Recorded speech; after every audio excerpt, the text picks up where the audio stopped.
course. When did you decide that you wanted to be a coach? When I knew I wasn't good enough to play. Okay.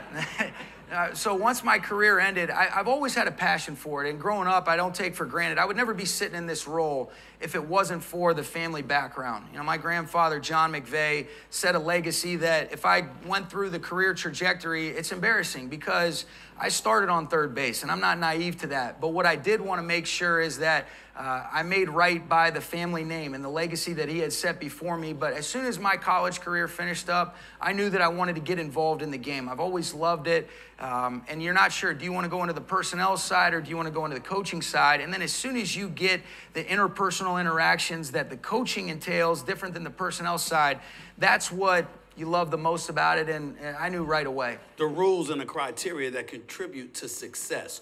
When did you decide how that would be formatted or what was needed in order for you to be a successful coach? Man. Was it when you were an assistant? Was it when you were at home and you were listening to your granddad? Yeah. What was it? When was it? I think there was a lot of lessons that I took that I didn't even realize until I look back on it. Just being around the game and being immersed in it and always interested in it.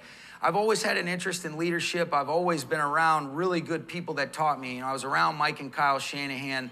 I've been around, you know, the 49ers organization when they were really elevating themselves. And then I've always been passionate about learning and trying to watch other coaches in different platforms and how they lead. Whether it was, you know, John Wooden's had a huge influence on me.